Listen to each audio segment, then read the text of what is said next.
message for the ladies and gentlemen around the world and all the ships at sea. We all make choices, but in the end, our choices make us. So choose wisely. Subscribe to It's Erik Nagel wherever shows are found, on whatever platform you choose. And as always, leave us a positive review. Would you kindly? It's Erik Nagel. It starts now. What up, my Nagel? What up, my Nagel?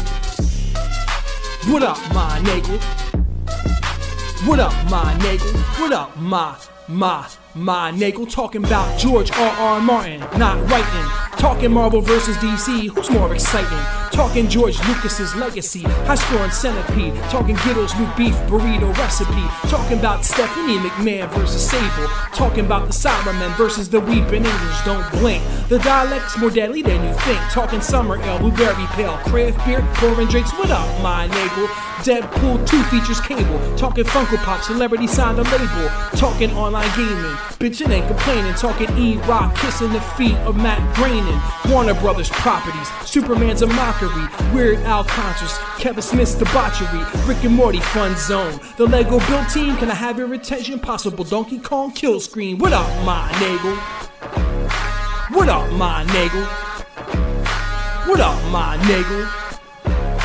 What up, my Nagel? Ladies and gentlemen of the universe, the next voice you hear. It's Erik Nagel. Hello and welcome to a special edition of It's Erik Nagel. That is myself. Today we are sans Giddles. We have no Trevor. We have no Matt OG. It's just myself playing catch up with an old buddy of mine that I have not talked to in quite a few years. But that all changes today. Before we get to that, the more important stuff for the show. The phone number, 651-SMITHERS. That's 651-764-8437. Since we're not taking live calls today, you can use that to leave messages to be used for future broadcasts. Fill it up to your heart's content. Follow us on Facebook, subscribe to us on YouTube, and follow the show across the board on social media at It's Erik Nagel. And that's all the important stuff. So now, let's go to the other thing that I just was talking about. We're going to play catch up with my buddy Justin Mauriello. He was the lead singer and a guitarist for the band Zebrahead, I Hate Kate, now Darling Thieves, and a brand new project called Olympic Crush, and he's going to explain everything to us. Plus, we're going to delve back into his history of music and everything else that's been going on in his life as we reconnect here on It's Erik Nagel with Justin Mauriello. Let's go to it right now. How are you? Good. Are you in the car? I'm in the car, man. Yeah. I didn't have time to hit home, so I'm like, I'm just going to pull over and do it here. Well, in California, it's not that weird because you're either doing a YouTube video or some kind of food review. It's so funny, man. I love doing stuff in the car. It's just because I feel like when I write lyrics, I like doing it in the car because I could yell as loud as I want. Right. How are you, man? I've been seeing you in 30 years. Yeah, I know. The one and only time I actually got to talk with you guys and run into you was once down in Fort Lauderdale. You guys were playing on a big ticket with Real Big Fish and I think Goldfinger too, at a place called the Chili Pepper. I was doing radio down in West Palm Beach at the time, but yeah, it's been a long time since I've actually got a chance to talk to you. Man, that's so crazy. I was looking at that picture in 2001 and in my head I'm like, oh, cool, you know? And then I'm like, oh, shit, that was 18 years ago. Yeah, you know? I know. And you still look somewhat the same. Oh, thank you, man. You know, it's funny, man. I noticed in the last year, like the last 2 years, I've been getting a lot more sirs. I think up to a certain point, you can get away with it, and then it just hits you. It's like there's no escaping it at this point, you know? Well, it also depends where you are and where those people are from who are addressing you. Because in the Northeast, a lot of people do address people as sir. It doesn't matter what your age is. You know, sir can be a form of endearment, a form of respect. It also can be a point of aggravation. It's like, you don't know what you're talking about, sir. You know? So like the Jerky Boys. I guess it all depends on the region that you're from. Well, I'm actually in Austin right now. That's fun. Yeah, since I saw you, we were in LA, and then I moved to Nashville for 4 years, and I've been in Austin for 3 years now. How do you like living in Austin? I know in the last, I'll say 10 years, there's really been a huge boom as far as people moving to Austin. I kind of fell in love with it. I was coming back and forth while living in Nashville. I got to a point where I was like, I really love this city, and I want to stay there for a bit. Because, I mean, we played South by. I think I'd been around for ACL. There were a couple things. I've been in the city. I'm like, oh, Austin's cool. But when I actually was here for an extended period of time, it's really got its own culture. It's really a cool city. It's really small. Oh, yeah. You know, so everyone knows everyone. The music community is really cool, man. It's close knit. Nashville was the craziest music scene I've ever seen, but I think that was a little bit more country, number one, and number two, I think it was a little bit more political. Well, I just don't feel that as much here at all, actually. The only time I got a chance to get down to Austin was with the radio show. We'd go down there for the Moon Tower comedy festivals. The food culture in Austin is amazing too, because if fantastic. If you love barbecue, that's a great place to be. It gets to a point now where I'm definitely tired of barbecue, but it's everywhere you go. You know, the food here is great. Whataburger is a big deal. Growing up in California, you know, In-N-Out was what you were raised on, and right. So, but you get here and it's like. I've literally been to a wedding where people had their wedding cake as a Whataburger. Whataburger, for the people in the rest of the country that don't know, Whataburger is it's a little bit more than a regional chain. It's more West Coast leaning, but it is available in some parts of the South. But it looks like a defunct Burger King, but it does all the food right. That's a good way to put it. It's actually really good. I like it, but yeah, I can't turn my back on In-N-Out, man. They've been good to me my whole life. We got to go through all your band stuff. Yeah, those listening don't know who Justin is. I mean, we're going to explain everything to you going through all of this. You know, you started out in Southern California, which obviously does involve at some point the LA music scene. You just lived in Nashville, like you said. Now you're in Austin, another big music scene. How come you never made your way East Coast like to New York City? It's too cold. It's too cold for me, man. I've thought about it and I've wanted to do it. I love New York. The energy in New York for me is spectacular. And anytime I've played there, I've loved it. But, man, I'm from Orange County, Los Angeles. You know, they close the schools down when it gets below 60, you know? And so when I get to places where the winters are pretty high, I lived in Boston for 1 year, and I was like, nope, that was it. Snowing in May? Yeah. See ya. So honestly, that's the only reason. Otherwise, I absolutely would have. Is there anything in you that says, you know what, maybe if I went to New York next, or if I went to New York at some point, that might have been what clicked to getting me my next big stage towards my music career? No, because I don't think it is where you are. Personally, I think you can do this.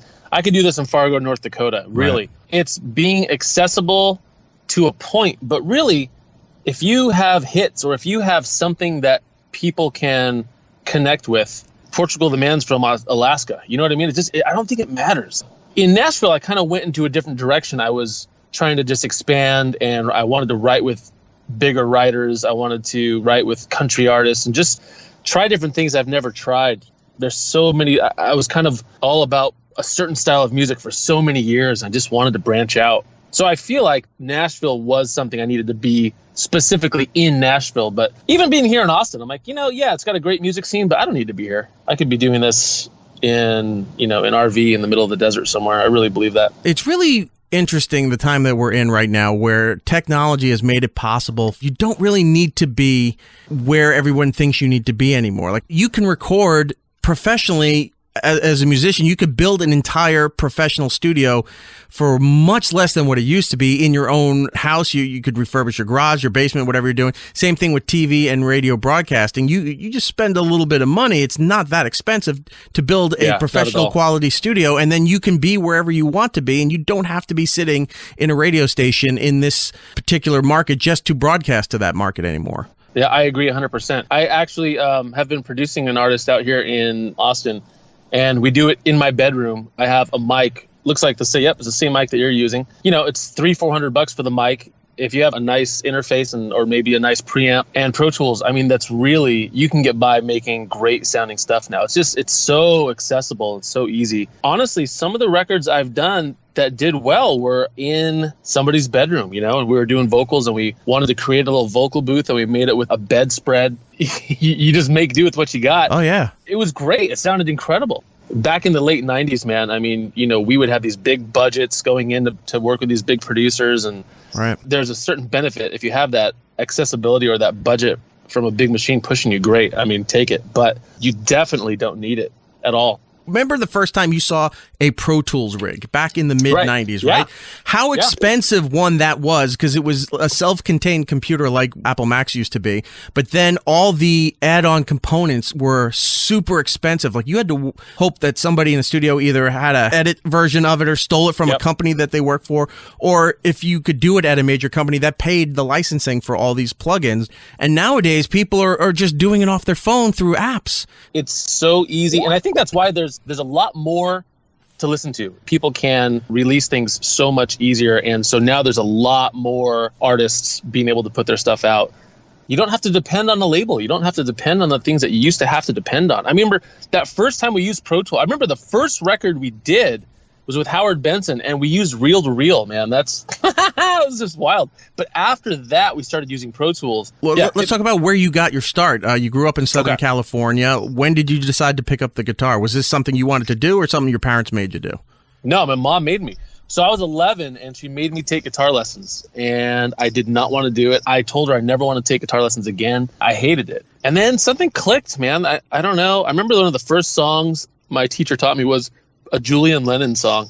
And I remember trying to learn it. He was teaching me how to read, and they bought me a guitar and an amp. I remember my first electric guitar and amp combo for $100 for the two of them. And I took it home, and I just remember one day, I think I learned how to play Panama by Van Halen. And once I learned how to do that, I played for the 6th grade talent show in front of my class, in front of the school. And I just remember after that, I was like, yep, that's what I'm doing. From that day on, it was just something clicked, and then it was all about trying to start bands. My grandpa would pick up these drummers at school and put their drums in the back of his Chinook. And he would always make the comment, you got to learn to play the piccolo, because he got tired of lugging all the drums around. Don't they teach you the recorder in school? Yeah, I'll never forget that.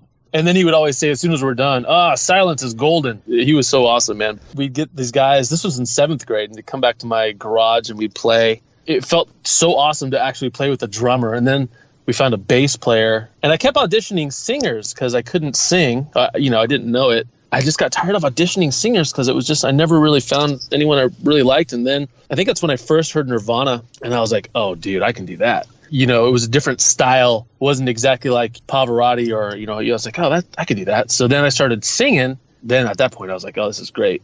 And then I started getting into punk music. Who were some of your favorites?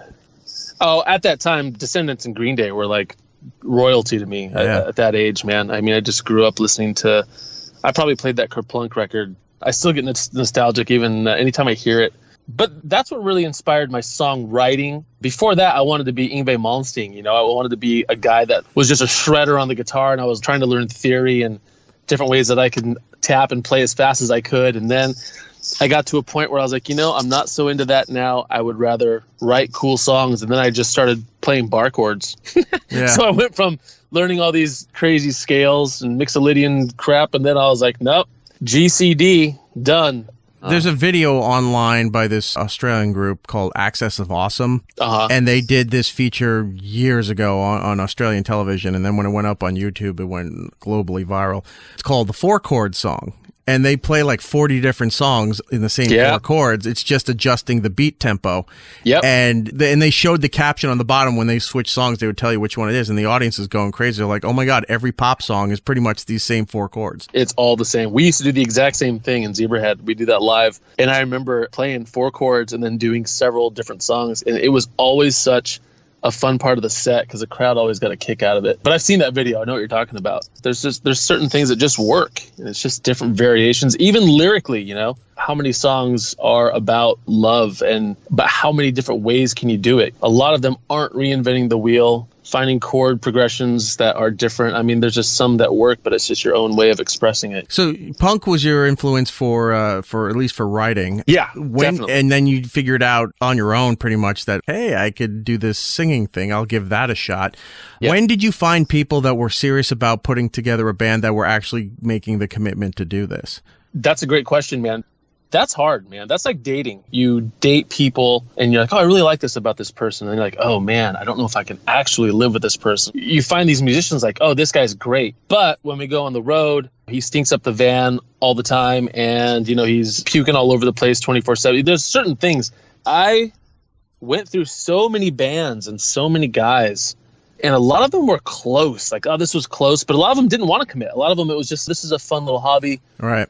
It's not something that they really wanted to do. And then I remember I was in a punk band, and I used to play in my band, and then Ben from Zebrahead had his band, and we used to play together all the time. We just said, hey, let's just start a little thing. And so we started Zebrahead as just like a little side project where both of our original bands were playing a show, and then we just had Greg, Ed, and Allie come up for a song, and we just did one song, and it was so much fun, man. And then that was that. And it just so happened that all the same guys wanted to do the same thing and had the same goal, and it works, man. I'm a firm believer if you keep putting at it, keep throwing wood in the fire, eventually something's going to burn. You know what I mean? You'll get something eventually. So Zebrahead was really the first band that was serious about doing something, and you got some success out of it.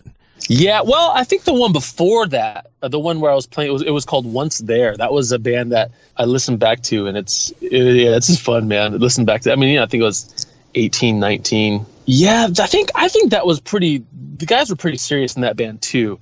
Okay. But, Zebrahead just happened, and it just, man, it was. Well, that's something. the bonus to it, because you have a group of people that were serious about being musicians, loved being musicians, so it wasn't really work, it was also fun. And then you got the bonus of actually having a band that became successful, which a lot of people never even get to that point. Oh, yeah, I feel so lucky to even have that experience. It was crazy to watch it happen, too. At that point, I might have been 21, 22, and you haven't really experienced much to appreciate it, but to think back now of how quickly it happened and how it was just this thing just happened, man. And it was crazy to watch that stuff happen so fast. For those who are listening, the band Zebrahead still is together in a different form right now, but Justin's years were 95 to 2004. Yeah. I didn't really want to focus on it too much because I'm sure at this point everybody's asked you everything possible about your time with Zebrahead, so I just didn't want to repeat everything. But for people listening who don't know who you are, we kind of got to fill in some of your history here. It's not an issue, man. I'm made peace with all of that. It's a huge part of who I am in my past. So yeah, of course. What was it like putting that album together for the first one and then having Get Back, the single, just take off on alternative rock radio? Well, that wasn't the single that we were thinking would be a single whatsoever. It was actually just, we had a couple other ones that we thought would be a single. Yeah, man, that was wild because I grew up listening to K-Rock in LA and having friends call me and be like, hey, your song's on, and then turning on the radio on the K-Rock and listening to yourself. That was a trip, man. Well, it was on K-Rock in New York, too. So yeah, that's how I discovered you guys. It was, I think, 1996 they were playing. Yeah, and I remember going out there to K-Rock, New York, and playing some radio shows with Everlast and I want to say Harvey Danger. I can't remember, man. It was something like that. But yeah, I remember doing radio shows out there for K-Rock, New York, too. It was quite the experience. I highly recommend it if you are able to do so. That album was called, that first album for Zebrahead and for Justin, it was called Waste of Mind. Mm-hmm. And what's a good song off that album that you think really reflects either your songwriting, your style, or maybe the vibe of that album there? What song could we play off of that right now? Oh, man. I like Someday. I think that's still one of my favorites on that record. But that song, Someday, was cool because we all did that last minute with Howard. We kind of just put it all together last minute. That song really wasn't even written minus the guitar riff. And he's like, all right, try this. Try the rap part here. We just all did it in the studio and it wasn't planned. So that was kind of a cool, happy accident, Let's take a listen to this song that Justin wrote while sitting on the toilet. Here it is. No, that's not this one. That was a different one. But yeah. Let's just lie and say you did. Here's Someday. Okay, Someday is probably my favorite off of there. And let me just point out, when your song becomes a favorite of other bands, and other bands either trying to cover your song or if they're playing with you, they say, come do this song with us. Sure. There's a clip out there of you playing with Real Big Fish back in the day. Yeah. I think it's in Cleveland, Ohio. And Aaron's talking about how much he loves your band, how much he loves Someday. And you came out and were on stage bullshitting with him in front of the audience. And they're like, oh, we want to play this. Oh, do you want to play it? You can do the rap parts. Aaron's like, I don't know the rap parts. And they just start, the band starts playing the song. So you two are kind of stuck out there. And he's so fun. He does the equivalent of the guitar scratch, but verbally for the rap lines. And then you come in doing the chorus. Yeah. And the place goes nuts for this. What's it like to have another band that has your level of experience and fan base and also radio play at that time to saying, hey, we love what you're doing. We want to play your song. What is that feeling like? For that, I love Real Big Fish and Aaron, man. Aaron He is a crack up. I had so much fun. We toured with those guys all the time. I think they still tour with them all the time. Oh yeah, they do. We played with them so much that we all just became such good friends. Yeah, it was just funny. He made me laugh, man. His stage presence is just funny, very witty. I just remember trying not to laugh too hard while playing it because he just cracked me up. But that was just a great experience. That was a lot of fun. And I think about some of those songs that I write on the toilet because it's always the best part. When I'm inspired, I'll bring the guitar in the bathroom while I'm rocking a deuce. And, just think about like that came to me while sitting on a toilet and now someone else is singing it. All right, back here with Justin. So Zebrahead's now doing pretty well. You've got one or two songs on the radio. You're touring around the country. You're doing all these festivals. You're with some powerhouse bands like Real Big Fish and Goldfinger, and you're touring around in these little package deals, and it's just blowing up. And one of the cool things about what you were doing with Zebrahead at the time is you embraced the rock rap kind of hybrid thing before it really commercially took off in the late 90s with Korn and Limp Bizkit. And you guys were doing this way ahead of everybody. Was this an Orange County thing? Was this just let's try merging these two together? Because I think besides your band, I really didn't know any other band in the mid-90s that was even experimenting with this. Man, it was kind of happening around there, though. There were some local bands, Head PE. There's a band called Dial 7. There were these bands at that time that were doing kind of a rap rock thing in their own way. I mean, there was minor differences, but we just did straight up rap and then punk. A stark contrast between the two different styles. But I think there was in the scene in Orange County, there was a little bit of that going on. It just happened. It was just one of those things that we just tried. You guys had this ability to not just pigeonhole yourself into one particular sound where it became that nu metal kind of thing where you knew from start to finish the song was going to be this. Where with a Zebrahead song, it was either you starting or Allie starting, and then the chorus was you or rapping. Like it would change back and forth depending on the song. You did these melodic pieces in the center of what should have been a rock rap song or a punk song. Like it kept changing throughout the whole thing, and it somehow it worked. It all fit together. You go, you listen to all that, it's like listen to Justin sing, listen to Allie rap, then listen to the guitar that comes in the middle. All of this shouldn't be in the same song, especially nowadays where rock or hip hop or whatever's left of rock, or hip hop, where what would be the chorus is now the entire song all the way through. Sure.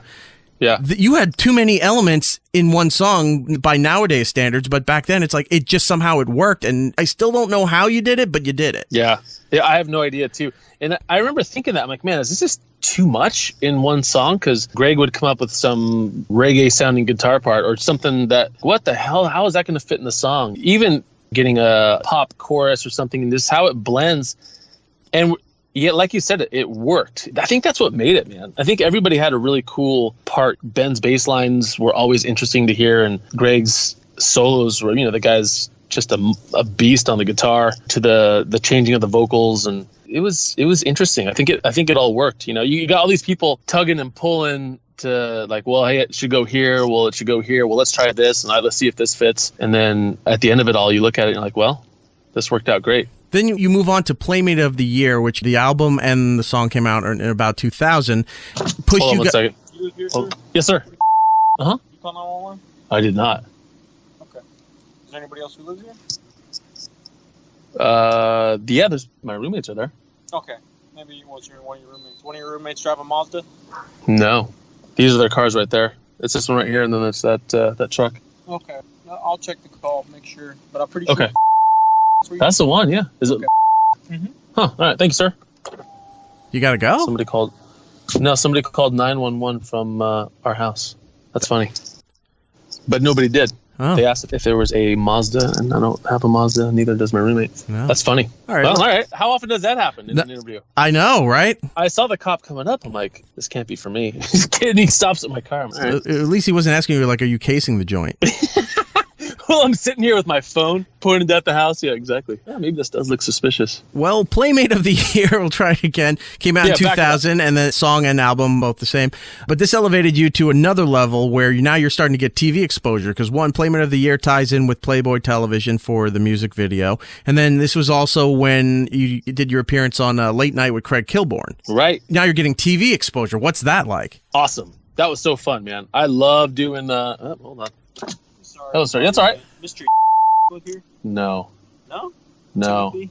No. I think he did. Hold on one second, man. Sorry. Yeah, no worries. I think he did, and he might be visiting. You're welcome to go to the house. Yeah. I don't know if anybody's there. Sure. What in the hell? Something's going down there. That is so interesting. Yeah. Huh. All right. Carry on. What's happening, man? You doing television? Yes. So Craig Kilburn that was fun. And I remember on that show, so they said, okay, you can do 2 takes. And I remember there was the first take. I don't know what happened. I don't know how something wasn't right. Let's do this again. So to actually stop the song in front of a live audience, in front of TV where all the cameras are going, and be like, all right, let's try that again. That was so weird, man. It was such a cool experience. Bob Saget was on that night, and I remember that was the first time I'd ever seen Bob Saget outside of Full House, and I was like, this guy has the most crass mouth I've heard on anybody. This is America's dad. Yeah, man, it was such a surprise. I was really shocked. I'm like, wow. First of all, he was 6'15", and then secondly, I was so shocked at how he talked. I'm like, wow, man, this is something else. But yeah, that was a fun show. How was Playmate of the Year, the album, different in the process compared to doing Waste of Mind? You mean in creating it? Yeah. Was this point, did it start with stuff that was left over that didn't make the first album, or was this all new stuff? I don't think so. I think at this point, we already had a major label behind us, so it was a little bit different. Whereas the first record, we were just getting together and just throwing stuff together, right? It was just whatever. With this, it felt a little bit different because of that. But the process was the same. Just all 5 of us get into a room and we just sit there and hash out ideas, and it comes together. We worked with Howard Benson again on that record, and then it was very similar to the first one, honestly. If we play a song off of this, besides Playmate of the Year, which was the big hit off the album, what other song off this album here do you think really reflects what you were trying to put into it as far as your writing? Oh, man. I like Now or Never. I really like that song. Let's play that now, and we'll be back here with more with Justin. Back here with Justin, it's Mauriello, right? Excellent pronunciation. Make sure I got it right here. You know him from Zebrahead, Darling Thieves, his solo projects, which we're going to get into in just a moment here. After this, you're touring again. Now you got even more radio play and bigger exposure. You go into the third album, which is going to be your final album with the band, MFZB, which is named after your fan base, which was kind of cool to go and do that. This album seemed to have a lot more aggression to it, like a lot more attitude, more edge going into the lyrics, and it seemed to be a lot of personal issues in this album. Yeah, I don't know. I wouldn't say that was necessarily thought out ahead of time. I think it's just where we were. A little bit older at this point, and had been touring for years by that point. So I don't know. Maybe there's just a little more angst. That was a fun record to make, though. And we had, how many songs are on that record? Like 30. Yeah. There were a lot of songs. So we were just in a writing zone there for a while. I just remember that one. Japan always did really well for us. Such a great market. But I remember going there and playing specifically the songs off of that record, and the shows just being just insane. Yeah, the videos for you guys during those times, I think it was called like the Summer Sonic Festival or something like that in Japan. Yeah. And you're looking at the crowd there, and like there's got to be 50 to 80,000 people out on that field there while you guys were playing. That's insane. There's a lot of people. You know what's funny too is that they're very respectful in Japan, right? They don't really make a lot of noise in between songs. It's actually just quiet. They're very polite. Listen to what you have to say. They're not really yelling Freebird in between songs. And so it's almost like a tennis match. It really is. And so I remember one time we were playing, it was Summer Sonic. Was it, or Punk? Yeah, Summer Sonic. And my brother was out there with us, and we were backstage before going on, and it was just so quiet. He's like, hey, is anybody out there? I think so, because we're about to go on in 5 minutes. And so he's like, I'm going to go look. So he goes up the stairs and goes and looks around the back to see the crowd. And he turns around and his eyes are just wide open. He's like, oh, there's people out there. It was this massive crowd, but they're just quiet. And then you get on stage and it's, just, man, the energy is like nothing I've ever experienced. But that was during that period, the MFCB period. I think that just the energy that record brought was so fun live. it really had something special. What did you learn off of these 3 albums here before your time when Zebrahead was over? Did you learn, think I found my voice as far as writing, my music style, and that maybe that I need to move to the next thing at this point? Like when you were going to leave, was this, online always says creative differences, and if it was personal differences, that happens in a band too. Sure. But were you seriously feeling like you couldn't do anything more creatively in that style of music, that you needed to go and explore something else? Was that why you left? Well, I feel like I'm constantly learning, right? Like, what did I learn during that time period? I mean, the whole thing has been, and I'm still learning daily. I learned so much about songwriting, so much about how to structure songs, just things like that. I had no idea. In bands beforehand, even how to write a hook, it was just, the whole thing was such a great life lesson for me. But as far as, leaving and the differences, that was just, there were so many things at that time personally, and it was what I needed to do. And so I did. It's something that I look back on, and I look back fondly upon all of it. I look at it and I think that was, like with relationships, right? A lot of people will sit there and they'll talk about their exes and like, oh, I didn't like this, but man, that was such a great time period for me. I have so many great stories and so many great memories. It was awesome, man. Was it an artistic thing? I mean, there's all sorts of things. There's not one specific thing. Artistically, sure, man. I'm sure we could have kept evolving, and I could have kept doing that. But yeah, that you was just felt the decision. it was your time to go. Yeah. I did. Imagine they didn't take it well. Well, I mean, like any breakup, it's usually not pleasant. What song could we play off of MFZB that you think really fits what you were going for with that album? Oh, Rescue Me. That's definitely my favorite one on that record. We're back here with Justin. You just heard Rescue Me off the last album that Justin got to do with Zebrahead. And at this point, he's left the band. He's moving on to more creative pastures, if you will. Do you even talk to those guys still, or have you, or was it a long time before you did? Every now and then. Yeah, a couple of them. Every now and then I will. From time to time, we'll do like an occasional check-in. Because I know with your solo projects and other collaborations you've done ever since then, you've never touched back on that body of work. Have you ever thought about maybe dusting some of that off and say, let me try performing that in an acoustic style, or maybe even change the arrangement? Or are you just like, nope, it is what it is and it's going to stay back there? I did have a time where I played Playmate live once just to, just for fun. But truthfully, man, I really don't live with a lot of rearview mirrors. You know what I mean? I love that time period, but I don't want to just go back and, it was 14 years ago. I've moved on. And so it's like obviously, it's like thinking about a girlfriend that I had in 2004 and then dusting off some old pictures of her and putting them up in my room.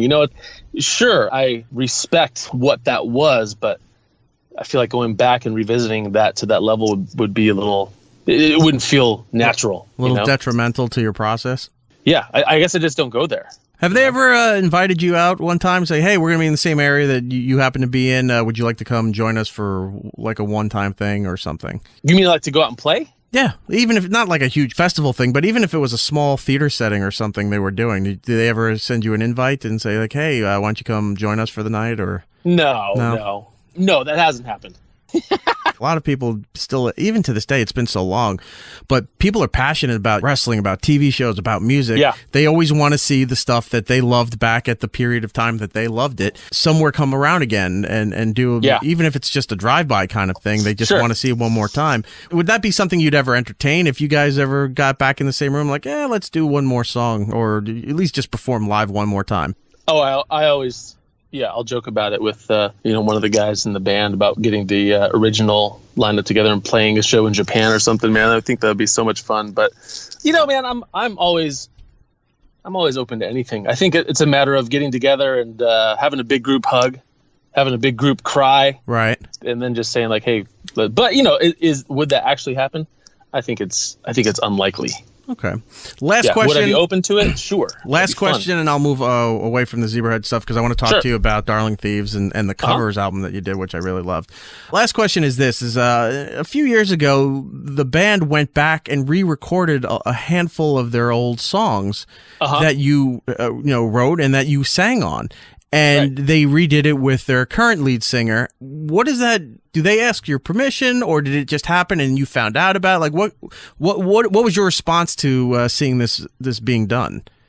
Whatever political or whatever reasons that they had to do it, and that's what they wanted to do. So here's the thing, man. I'm not really, I keep up, like I heard that someone told me about it, but I don't invest a lot of energy into what they're doing. I'm high-fiving them for still being together, still playing. To me, that's man, I mean, that's a long time. Yeah, that's 24 it's incredible. years. Yeah. I was talking to a friend about it. I mean, it's incredible that they're still playing and still doing well. So I mean, I have so much respect for that. However, whatever decisions that they make as far as re-recording stuff and doing things with their new sound, I mean, that's what they got to do. It's not really any of my business.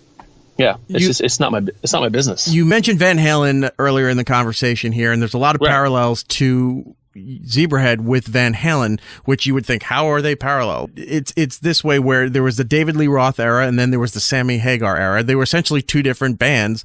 Zebrahead was the same thing. There's the Justin era and then there's the Matty Lewis era.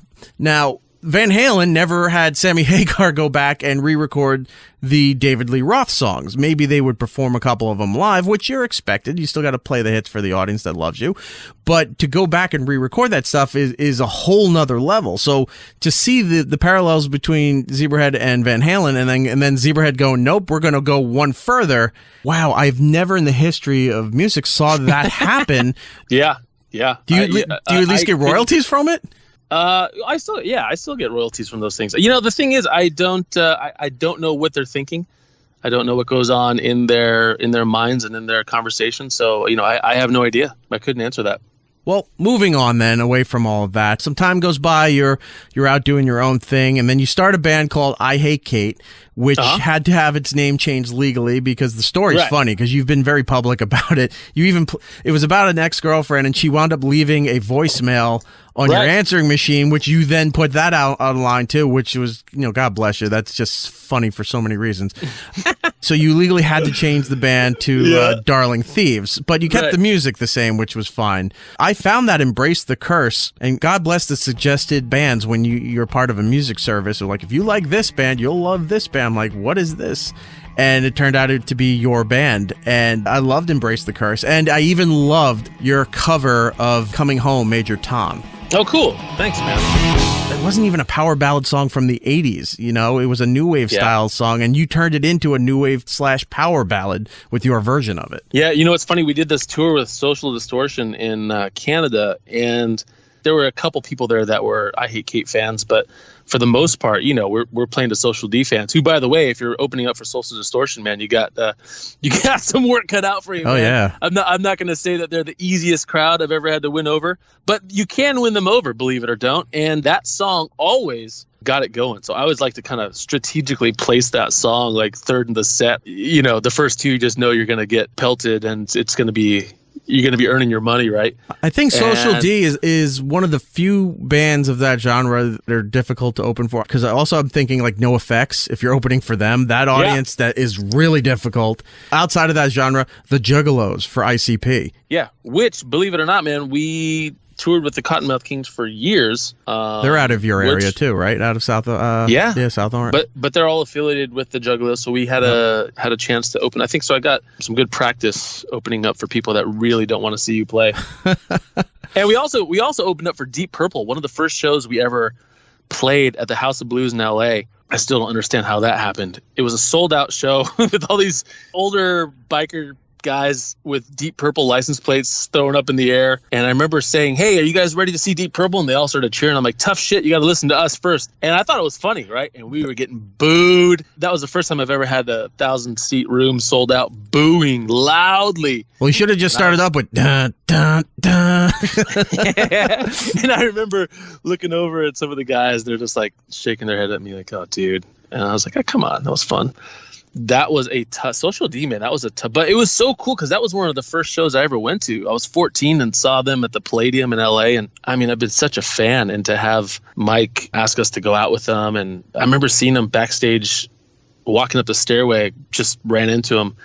And he told me, "Man, I really like your sound. I'd love to Or he said something so nice, man. He's like, it's really refreshing. Or he said something along those lines. And that weekend, their booking agent called my manager and asked us to go out. Oh, it was so cool, man. For me, because that was shit, Mike Ness likes us. Yeah, it was a childhood hero, right? Yeah. And so to see it. All right, I'm gonna have to put you on speaker, man. It might not sound good. Go ahead. All right, it's gonna work. I'll just talk real loud. So you do the Darling Thieves thing for like 8 years almost, right? It was a while. Yeah, it was years. I Hate Kate happened, so we got signed to Glass Note Records. I think it was 2007. Right. So we did that for probably a year. They didn't pick up the second record, and that's when we changed to Darling Thieves. Well, it was around that time. We released another record, and then that song Free Without You did really well, and we toured on that for a bit. And then we released an EP after that. Yeah, that was such a fun project too, man. And talk about finding guys that I just love to play with. Those guys were just spectacular. The bass player Scott and the drummer Mike. I mean, I knew right away after, because at that point I was, shit, who am I going to play with? And so I went with all these. I had Barry Squire, who's a guy in LA that used to work at Columbia when we were on Columbia. Help me. He would help put bands together. So he helped audition I held auditions at some music institute in LA. He had all these drummers come in and audition, and then anyways, I just wound up going with a buddy. That was such a fun band to tour with. It was really cool working with Daniel Glass too. I mean, I learned a lot with that guy. He's just such a great character, such a great mind, a great businessman. Kind of a big deal. He is, and I get why he is and why he's so successful. He's just got this energy about him. Still to this day, I keep in contact with Daniel. Honestly, one of the nicest, most professional, just really something else. So being able to work with him was fantastic. So you finish your run here with Darling Thieves. Are you like, I got to take some time off? What's next? What am I supposed to do? Are you left sort of kind of scratching your head like, where do I go from here? Or did you have your plan already laid out? No, Darling Thieves never really even broke up. We just wanted to do a little hiatus. At that point, I wanted to start writing with other artists, and that's when I went to Nashville. We never said, hey, we're done. I just said, let's take a little hiatus. So moved to Nashville, and then it was all about writing and writing and writing, and that's what I did for 4 years. Well, if it was all about the writing, how come then Justin Sings the Hits? I got to imagine these are all hand-picked favorites of yours. Well, that was actually, I was approached by somebody at Sony Japan, and they asked me if I would like to do a cover record, and I said sure. So they sent me a list of songs that were approved that we can record, and we just went through it and picked them. And that was just fun, there was really no crazy expectations. But the writing that I did in Nashville, most of those songs weren't for me. Those are songs that we wrote with and for other people. There were some of them that I wound up doing. I released a song called Stars. That was a song that I wrote out there that never got released actually, somebody did record it, but I don't think they released it. There's a bunch of them. I was like, these songs are good. I want to at least let them see the light of day. I just want to point out this came out in 2010. So some of the songs that you covered, which are very popular again now because of other people in 2018-19 covered these same songs. Yeah. They became big hits. But some of my favorites off of there was your cover of Oasis' Don't Look Back in Anger. You also did Aha's Take on Me. And then you did Africa by Toto. And your versions are very different. Your interpretations later on in the song are very different. Yeah, so I did that record with a buddy of mine, Lee Miles, who has produced a lot of the Darling Thieves stuff, and a buddy, Justin Mauriello, who I've worked with on a couple different things too. So we went in there and we just knew, like, all right, how are we going to do this, and how do we make it a little bit different and make it our own? And I remember going to do Don't Look Back in Anger, which is my favorite Oasis song. I've always loved that song, and I was like, how do we do this justice without it sounding just like the original? And so I came in there with a cold one day, and Lee was like, hey, your voice is all, a little raspy, a little hoarse today. Why don't you try singing this really slowly? I think it'll capture some emotion. I'm like, all right, let's do it. Just recorded it one day, and that's one of my favorites off that record too. Africa seems to have gotten the most reaction. Because you're belting it out. I mean, that's not even just a singer singing a song. Doing the chorus, you're going really far as your range goes, and that's, I think, is the most impressive, that the power that's behind your vocals. Because for a guy who started off doing punk music and rock rap stuff, it shouldn't be able to have that kind of range. Well, I've always sang high, because I remember when I first started singing, I'm like, I don't know how to sing. I don't know. What do I do? But I always knew that if I went really high and really hard, it sounded good because it was just like it had this energy to it. So I kind of just got used to singing high. And then when I started singing lower and lower registers, it didn't have the same excitement to it. And so it just became this thing. And then I remember when that came in, I was like, oh yeah, this is no problem. Can you hit this note? I'm like, easily. The hard one was the Michael McDonald song. That stuff was so high in my register, man. Oh, What a Fool Believes? Yeah. Yep. Yeah. I don't know why we didn't change the key or something. I'm like, nah, let's just try it. I was like, I got this. And man, that was, we had to put vice grips on my nuts before I recorded it. It's a trick. If there's any singers out there listening, if you ever need to hit a note, higher than that's comfortable in your range, the vice grips work. One of the fun things you did with, at least with the Take On Me cover, was the way you made that organ sound the more dominant presence on the song when you weren't singing. And it just reminded me of, like, if he was playing on when Letterman still had a show, this is what it would sound like if Paul Schaefer was accompanying your band, because that's how Paul performs when his band plays with the bands that are performing on the Late Show. Oh, awesome. Thank you, man. That's funny. Well, I can't lie. Paul Schaefer's been a big influence on me. Your solo stuff here, I guess it was an EP, was it? Or a full release for How's Life in California, 2015? Yeah. So those were songs that I wrote in Nashville, and they were just slow songs I wrote on an acoustic. I went back with Lee to get those songs produced. Those were, I don't want to say they were sad, but they were definitely more melancholy. They were definitely more, well, they weren't rock songs. Let's just say that. No, they were not. Yeah. And it was a point where, for me as an artist, it's like just being as a human. Some days I'm in a completely goofball mood where I just, I want to joke around the entire day. And then some days I'm not. Some days I feel a little bit more sad about things, or a little more like any human being does. And so musically, I never wanted to be, well, I'm only going to do happy, upbeat songs every time I release something, because that's not how I am all the time. There's this whole other side of me that I've never really even touched on. So I just wrote a couple songs that were really meaningful to me and had a lot, and kind of was really vulnerable with the lyrics. And I just wanted to do it. Just wanted to express it. And it was so nice to be able to do that. You had a song off of there called Even Though. When that video came out, I was watching it. I was like, Justin's heading into Chris Isaac's territory. My buddy Chad directed that in LA, and he just had a vision for it. He's like, I want you to dress in gray. I want you to have gray t-shirt, gray pants. Like, he had the whole thing. He's like, it's just going to be all gray. And he was just brilliant. He did the whole thing for $1,000 or something crazy. And we had everybody pulling favors. The boat was actually his boat that he lived on. We filmed the underwater stuff in the marina where he's docked, and it was just such a cool experience. He had a vision for that video, and he just nailed it, man. That video was just so good. There's a lot to be said with budgets with recording and budgets with making videos. You can get somebody with some talent, and you don't even need to spend a lot of money on it. We, in the past, have spent an absurd amount of money on videos. You'd be surprised at what you can get for the money that you put into it. Yeah. Yeah, but that song's my favorite off that, for sure. I love that song. How many women were complaining that you didn't pan down enough during the shower scene? He asked me. He's like, hey, are you okay being naked in this? And I was like, well, let's just pass on that one. I didn't want to do I thought about it. I was like, I don't know if that changes the vibe in this video, man. Yeah. Not to mention I had an erection the entire time while the shower was going, as one would, being filmed. And so you have, you got this song that's, talking about somebody that you love no longer being there anymore, and then you pan down and the singer's got an erection. I just think it would throw people for a loop, so I didn't want to go that route. Yeah, it's an emotional erection. Right, which most people don't understand. Then I had to explain it. Yeah, it's not crude, it's not out of place. It's like, no, it's grieving. I grieve, it grieves. It's a grieving boner, they call it.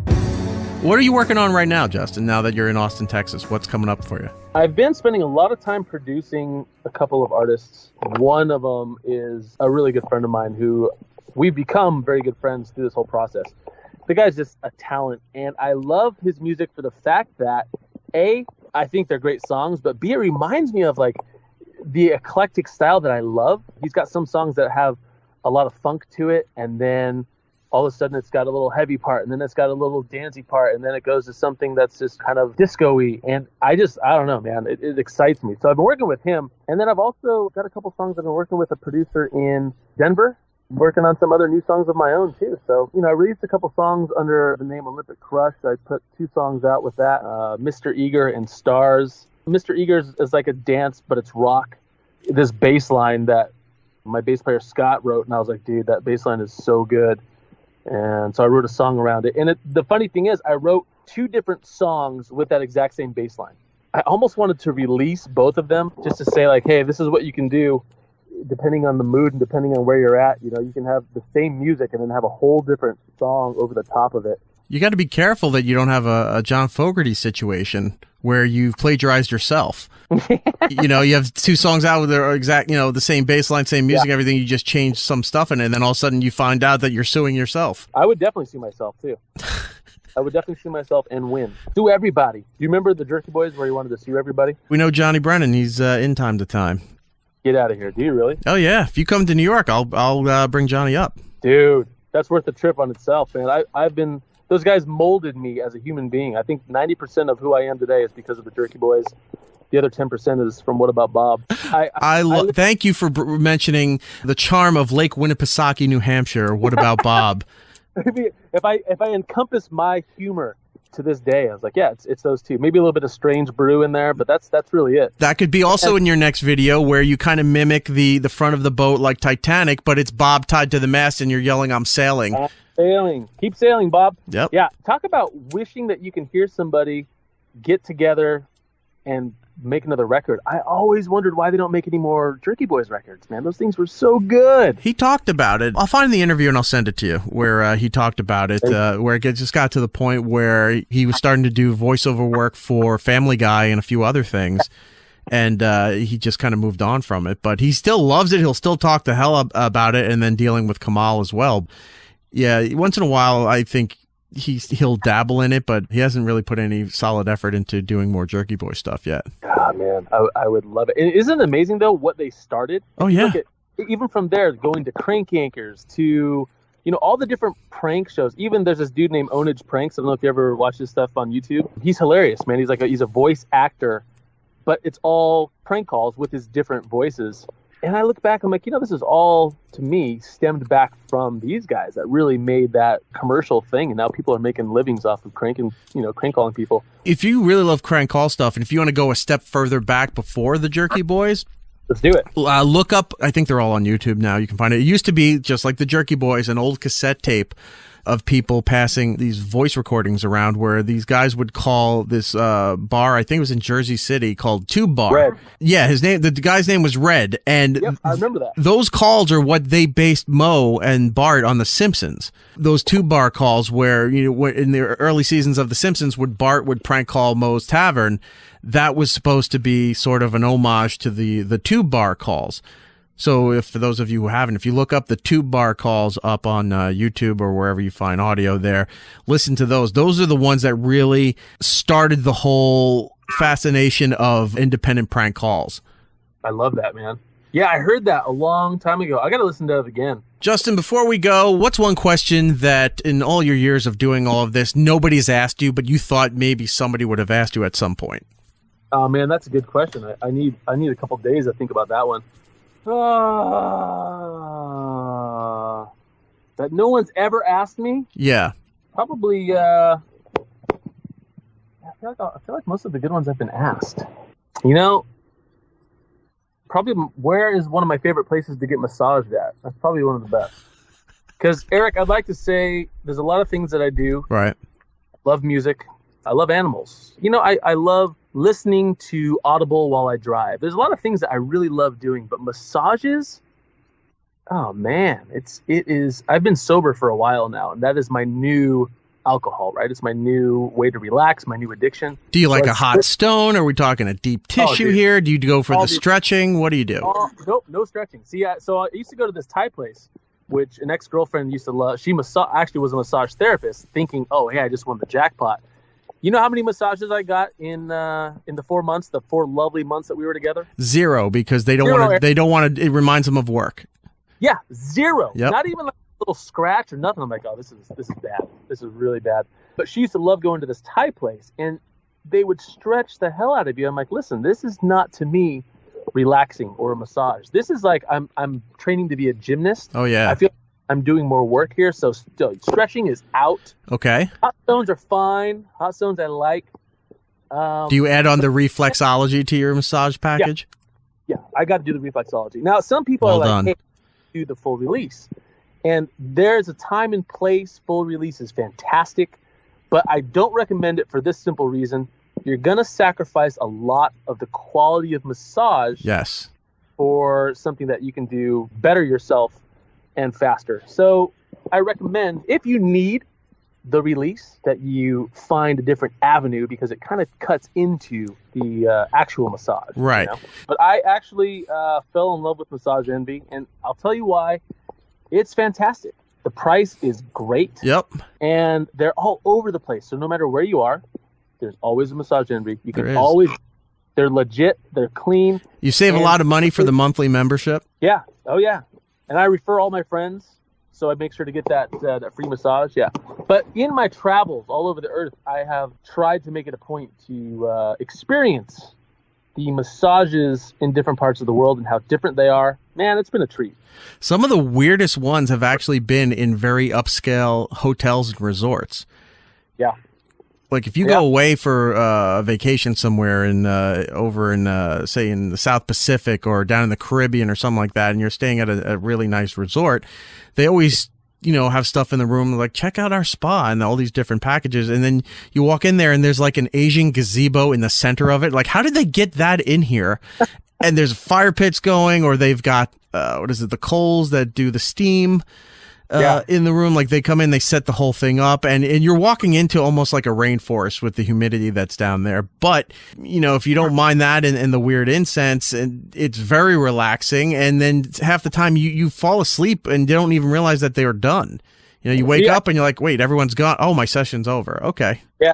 Can't do that. I'll get close. It's kind of a game. I get as close as I can to falling asleep, but I won't let myself fall asleep, because then, they could just go out and smoke a cigarette for all I know. You know what I mean? Yeah. How do I know what's happening? How do I know I was even massaged? I got to stay awake to enjoy it. Of But I try course. as close as I can. There was a massage I got in Japan one time, and it was a dude that came down in shorts and no shirt. And I was like, huh. And who am I to judge, right? This is a different culture. Maybe Right. that's just, I'm like, all right, keeping an open mind. And there was nothing weird about it other than that. Maybe he just came from the pool. You don't know. Yeah, but it was right. You wouldn't see that in the States, right? You're not going to see at Massage Envy somebody. Oh no, they have locker rooms. They've got the disposable slippers. They got the bathrobe. You got to be all set and ready before they even bring you to the room. Very, very careful with making sure that everything's covered and professional. And you could not imagine somebody just coming in shirtless without some shorts and be like, all right, let's do this. We've been talking with Justin Mauriello. We've taken up way too much of this gentleman's time. Thank you so much. Let's get all your information out here. It's Mauriello Justin on Twitter, but it's Justin Mauriello on Instagram. So he's playing back and forth here. You just got to flip the names. Like him on Facebook. Subscribe to him on YouTube. His music is available for purchase anywhere you can buy music. You got Spotify or whatever the other one is. Check out his playlist there. You can give him a sample from all his body of works throughout his whole history before you go and purchase it. And you should go and purchase it. Help the guy out. He's an artist. He needs the money, as they all do. That helps him keep his creativity going and coming out with new stuff, not just for him, but for some of the artists that he's producing and writing for. Is there anything else we should be plugging with this, Justin? Yeah, please check out my it's called Olympic Crush. It's a new project that I've been working on for the last couple years out here. There's a couple songs out on Spotify, YouTube, etc. Olympic Crush. Justin Mauriello on Instagram is where I'm most active. But yeah, I appreciate any sort of listen, support, shares, anything like that. I always appreciate. As we end this here, we're going to go out with Olympic Crush. We'll play Mr. Eager for everybody. And follow Justin on all the social media stuff that we just told him. Tell him, you heard him on this show here, and give him a follow. Look, his whole body of work is really interesting, and the music he puts out is... you can't really label it. Like, it doesn't fit in the genre that he's doing, and it's very unique, and his voice is great. So I think you'll really enjoy it. Check it out. Justin, thank you so much for your time, man. Thanks, Erik. I really appreciate that, man. It was nice to chat with you again after however many years. Don't be a stranger, sir. Next time you're in New York, come by. Appreciate it, man. Thank you so much. It's Erik Nagel. I think they were yelling, "You're great, keep going," but it came out as groans and stares of indifference. Alas, we're out of time. Follow It's Erik Nagel on Twitter, Facebook, and Instagram. For ways to listen to the show, go to itseriknagel.com.